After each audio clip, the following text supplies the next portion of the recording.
All right, everybody, welcome back to the Millennial Sales Podcast. This is episode 214. I'm your host, Tommy Tahoe Alemo, and I am excited to be here. You might have noticed that we missed one of our two episodes last week. I got shut down with COVID last week, actually, which was perfect timing for the end of the quarter. So it was a brutal week last week. Spent a lot of time sleeping and resting. I'm here. Not quite at 100%, but excited to be back and creating some episodes with you and back on the battle line. So thanks for joining. This show's, where we help young salespeople to level up their game, right? Make more money, close more deals, get the next promotion, get a good job, feel fulfilled, have fun, the whole gamut. So that's what we're here to do. Got some exciting news before we get into today's interview. This show, after almost 4 years, has finally got some sponsorships. So I'm beyond excited to share that we've got two sponsors for this quarter that we brought on to the podcast. And, I want to make a quick note that I didn't take these on lightly. It's been something I've been entertaining for the last few quarters. Decided to finally pull the trigger with two brands that I use and that I love and that I believe in, because doing anything less would be a disservice to the listeners. So first and foremost, the first sponsor of the podcast is Gong, believe it or not. So I can vouch wholeheartedly for Gong, so much so that I now work there. It is the revenue intelligence platform that is helping companies get to the next level, right? It's helping them not just record calls, but try to coach, their players, to coach their B and C players to become like A players. It's helping you to drive deals forward and help you to flip deals that might be stuck in your pipeline, learn more about your competitive landscape. There's so much coming on the horizon that I can't even get into. If you are at all looking for anything in the sales landscape, in my opinion, it is the most important sales technology to happen since the CRM about 22 years ago. So I couldn't speak highly enough about it. If you'd like to learn more, you can go to gong.io or just hit me up and I'll connect you with the right people over there. The second sponsor of the podcast that we want to get into is postal.io. So here's what Postal does, right? So your most valued prospects, customers, they're super busy, they're hard to impress, and shipping low-cost swag items made overseas won't do the trick anymore. So Postal makes it easy to send high-quality local gifts at scale to your target prospects that stand out and build a connection. Whether it's a brew from your hometown or a seasonal bouquet from the florist on the corner, your thoughtfulness won't go unnoticed. You can learn more about them at postal.io, and they are actually doing something really cool with us for the next few months. If you leave a review on Apple, that's the one way that you can help grow the show, is go over to Apple, subscribe, and then leave a review. If you leave a review and you send it to me in any way, text, social media, email, whatever it might be, we will give you a free Starbucks gift card on behalf of postal.io. So all you have to do, it takes 43 seconds to go to Apple, leave a review, send it to me in some way, shape, or form. And then I will give you the link for that free coffee, that free Starbucks card. So there you go. Support the show, support Gong, support postal.io. Let's get into this week's and today's conversation. I got my man, Spencer Galindo, on the show. And you might notice the hat that I've got. Spencer had sent this to me ahead of the show. It's got my logo on it. It's pretty sweet. So Spencer is an account manager at Eat Innovations. He's also a sushi chef on the weekends that he's been doing for 6 or 7 years. He's also starting a clothing apparel company called Kaizen Cowboy. And we talk a lot about the concept of Kaizen, which is a Japanese word that means continuous improvement. I loved having Spencer on the show. We had a great conversation. I think you're really going to enjoy it. If we do, again, head over to Apple. You can share it out on social media. Add me. I'm Tommy Tahoe all over social media. Look forward to catching up with you there. Without further ado, let's get straight into my conversation with Spencer Galindo. Let's go.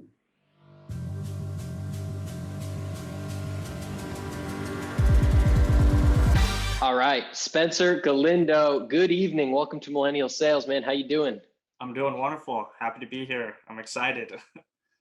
You know why I'm excited? Because this is, as of this day, I've put out 212 episodes of the podcast. We're getting close to 4 years, and never have I gotten, for the people watching on YouTube, this gift box, a pre-show gift box. We've got. I just want to let the people know what's going on. We got a handwritten note in here. I won't read the note aloud. I won't. I won't spread that. We got a fanny pack with my logo on it, but that's not all. You go in, and there's a boom box. Perfect. Exactly. A boom box with my face on it. Yeah. Have you ever seen that? No, I literally have never seen that. And then we got a hat, and we got a. I mean, it would be a shame to not. Hold on. Oh yeah. It'd be a shame. That's a handsome man in that hat right now. It would be a shame to not have this hat on. Yeah, your handsome points just shot out the roof right now. I love it. You look great in it. So hopefully for everyone that's listening, you can check it out on YouTube or we'll post it to social, just all the stuff. That's awesome. So I appreciate it, man. That is very unnecessary, but very much appreciated. Yeah, you got it. I figured, I was just a longtime listener of the podcast, and I know hands down the written note card thank you is probably overdone. So I just had to elevate it half a step for you, because I know I'm with the big boys right now. Hopefully a Bluetooth speaker with your face on it has enough wow value and thank you value. But at the end of the day, just appreciated to be a guest on your show today. Dude, if you were trying to sell to me and you sent me that, I would just say, take all my, I don't have budget, but I would just say, take all my budget. So anyone that wants to get on the podcast from now on has to send me some sort of a Bluetooth with my face on it, or else they're not getting on. I love that. I'll keep that in mind when I am actually trying to sell something, but nope, just a genuine thank you this time around. Yeah, I appreciate it, man. So there's a lot of things I want to get into. So first and foremost, I love starting with people's kind of origin story, their history. Everyone gets into sales through a different, a different route. And, I've met people that got into sales from the restaurant industry, but not as a sushi chef, and not people that also still keep that sushi chef job like during the weekend while they're also in sales. So I'd love to, if you could tell me a little bit more about that origin story of your background there, and then how you got into sales. Right. Yeah. So I definitely have a little bit of fire in my belly. I just always like to be doing something, hence why I spend the weekends at a second job rather than just relaxing on a beach, sipping on a mimosa or what have you. But I have been a sushi chef for about 7 years, and I still work on Saturdays and Sundays. I made a transition into sales about year 5 when I was doing sushi. I was just thinking about what more can I do? Sushi is great, but I also want to break into sort of the more business professional realm. And of course, sales is always there ready and waiting for anyone that wants to give it a try. So I opened the door to sales, and, I won't say that I am the master sales professional. I am a millennial still in the process of learning how to get better each and every day, which is why I feel like I'm on this show today, and I was drawn to your show specifically. But yeah, so I'm happy to kind of dive more into that, how I made that jump from a sushi chef to a sales professional. And I think I've had relatively decent success. I was actually nominated by one of my clients to be on your show, and you kind of picked up on that, and now I'm here today. Oh, that was by a client. That's awesome. Yes. Yeah. So that wasn't a friend or, a mutual contact that I knew before. We've actually worked together in the past. I was an outside sales rep for the Pacific Northwest area, specifically in the promotional products industry. I was responsible for just, selling consumer electronics. Apparently I did well enough to strike an impression on her. She has her own podcast. Her name is Stacey Garrett. It's called Sales Not Selling. So it's super cool. She's the top salesperson in our industry. So I was shocked when I was even, tagged in a comment anywhere on LinkedIn. But obviously made a decent enough impression there. She knows I'm kind of always looking to learn, always looking to grow. So that's usually the extent of my accolades. I have people, awarding me things or nominating to be on other podcasts.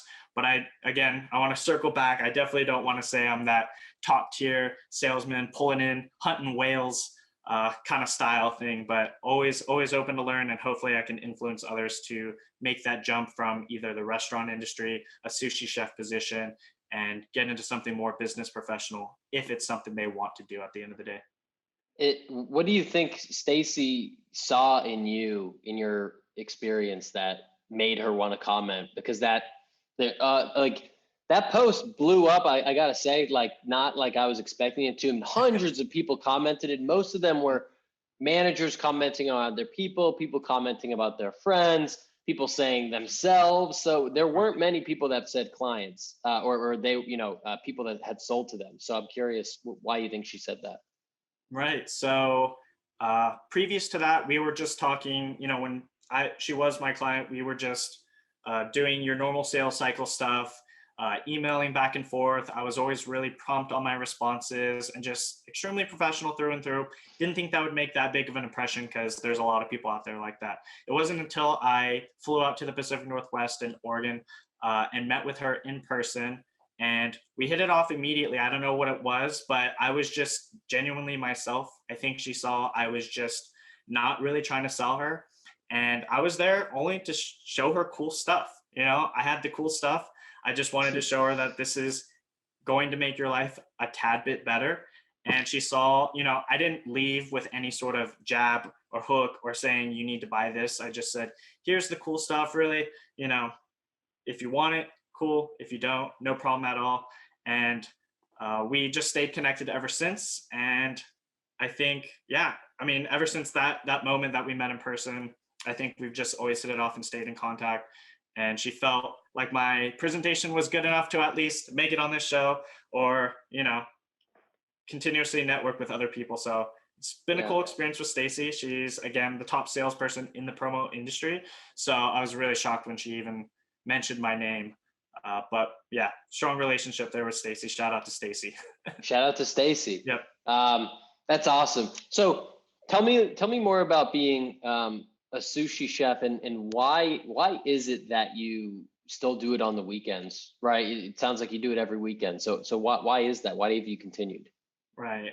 So like I mentioned before, I don't know what it is, but the second I'm not moving or doing something, I can't sit still. I don't know what it is. So I knew I needed to get a job doing something. And I go to the gym 5 times a week. I do all those other things, but there's still a void in me where I needed to be producing results on a team.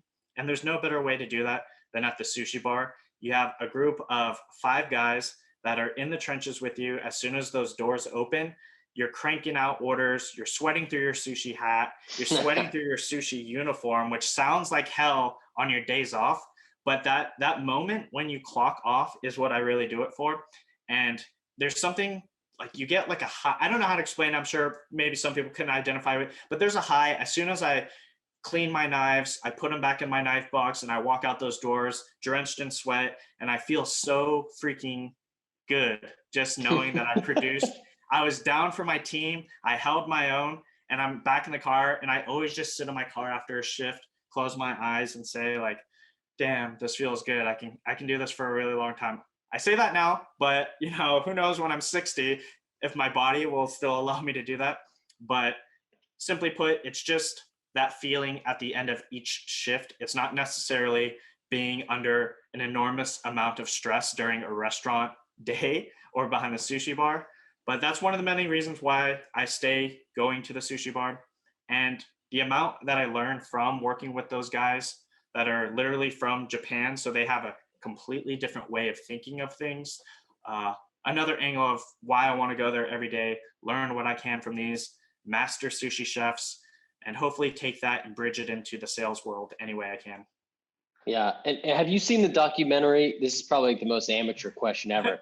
Jiro or Hiro, however you pronounce his name, yeah. Dreams of Sushi. I'm sure you have. I absolutely love that documentary and any sushi documentary. There's a lot of great ones.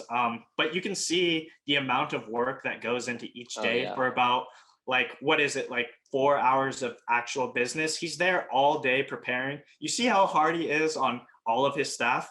I'm the youngest one. I'm the lowest guy on the totem pole, and it doesn't go by necessarily years of experience, but just how old you are behind the sushi bar. So all the guys I work with are like 50 plus. And of course they scream at me, they yell at me, but it's all out of love because they know I'm improving. But yeah, I love that documentary. It is sad in some respects, but it's a good watch for sure. Man, he was just so obsessed, and I find that like some people, I really admire people that can like find that one thing, and like he's just spent his whole life trying to master that craft. I think so often I'm guilty of this too, jumping to different things and wanting to kind of dip your toe in different things. And I have a lot of respect for people that they find that one path and then they just try to get as good as they possibly can at that one thing, just painstakingly, worried about the details. Yeah, it's definitely something to admire when watching that, and you see like you just want to get into his mind and be like, how the hell did you get so set on making the perfect sushi? You want it to be better than everyone else, and you're not stopping at anything. And I have no doubt, that his business will continue to live on as one of the highest rated Michelin star places in Japan, and wherever he decides to branch out as well. Yeah, absolutely. So I'm curious whether it's sales related or sushi related or anything else. Like, I'm curious if you have any tips for the millennial sellers out there, whether they be tactical or otherwise. Right. Yeah, definitely. So again, just kind of going back, I'm not the sales pro, but I do feel like I've had relatively decent success making the bridge from the restaurant arena, the chef arena, into the sales world. And I do want to share just a couple of things that I learned from the chefs, and that's really helped me parallel jump into sales. So first thing is the concept of Kaizen, which I'm crazy about. Kaizen Kaizen is just the Japanese word for continuous improvement. It's also a philosophy based on gradual incremental improvements over long periods of time versus trying to hack everything all at once and getting overnight success. This is something that I really learned from the chefs. I do have a small funny story about this when I first started as a sushi chef. So first day as a sushi chef at my real sushi chef job, I come in, I'm eager to learn, full of energy, and I know I could produce for these guys. So I come in, grab my cutting board, get it all clean, and start cranking on everything I needed to do. Immediately, the head chef comes over to me and says, "Hey, stop. Like, you're supposed to set up everyone else's cutting boards before you set up your own." And I was like, oh, okay, yeah, no problem. Come in second day, I do a generic setup of everyone's cutting boards, and say like, okay, I did it, head chef. I'm going to start cranking for you. I got you, and turns out that wasn't the case. He kept throwing in little things to improve on each single day. So it wasn't that I just set up the cutting boards. That was good enough. Now I had to set up the cutting boards to the specifications of each sushi chef, and everyone has their own style of doing things. I had one guy that wanted 3 wet towels folded a certain way, his wasabi and ginger placed to the left side of his cutting board with a dry towel perfectly placed underneath. So it sounded like, if I had a visual, it was like a Tetris sort of situation, which is crazy. So this guy wanted it that way, and I had to do it. So each day I got better at the smallest task, which was just setting other people's cutting boards up, which was funny. But at the end of the day, it was explained to me that he was trying to teach me Kaizen, just incremental improvements. He wanted me to get in the mindset of making small improvements each day. It wasn't necessarily the task of me setting up someone else's cutting board as much as it was me learning how to think of how can I improve each day. Okay, I set up the cutting board this day. How can I make something as simple as setting up a cutting board even better? And, that kind of trained my mind into thinking, like, if you have something that's such a small task in sales, whether it's crafting an email or outbound call, and you feel like you killed it, like I did at the sushi bar, there's probably another way to make it just a tiny bit better, and maybe just honing in onto that detail and ensuring that you improve on your outbound sales or, your conversations with a prospect. I think everything could have that Kaizen mindset to it. How can I make this just incrementally better instead of just trying to tackle it all at once, And then I think it has like a secondary effect there when you know that you're going to get better and you mess up, you blow up a prospect call or whatever, you know, in the back of your mind, you're like, hey, doesn't matter. I got Kaizen on my side. I'm going to get better over a long period of time. No sweat. And you just move on to the next. So progress over perfection. Right. Yeah. I love that. And have you read the book Atomic Habits? I haven't. I have not, but I understand the compound effect of your habits is like a huge parallel to Kaizen as well. I assume Atomic Habits, it's a similar concept as that. Yeah, and I think he even maybe references Kaizen in the book. But he kind of says, like, he has this graph that it's set up like this, and if you get 1% better every day, you go up and you end up 33 times better than you were at the beginning of the year. And if you get 1% worse every day, it goes there. So it's like in a day, it's really not that big of a deal, to do one extra thing, right? Or to get a little bit better. But when you look at it over a year or 10 years or however long, that's where the magic happens. I just think that's super powerful. Agreed. And you know what? Oddly enough, I have seen that graph, I think, tossed around on Instagram or LinkedIn before, which is funny. So I have the graph pictured in my head, but I'll definitely need to dive into the book for sure. But Kaizen, powerful stuff. And Atomic Habits sounds cool, but I always think Kaizen, just the very word Kaizen sounds like very ominous and a lot cooler to say, like, oh yeah, I got the Kaizen mindset. You feel like a Kung Fu master or what have you. So I like to use Kaizen, but there's a lot of parallels in other behaviors, And that's what you got on the crew neck, no? I do. Yes. We got to give a shout out to that. Yeah, shameless plug. At Kaizen Cowboy is my Instagram, but Kaizen Cowboy is basically a very humble clothing brand that I'm looking to launch outside of my normal 9 to 5 Monday through Friday work or my sushi chef job on the weekends.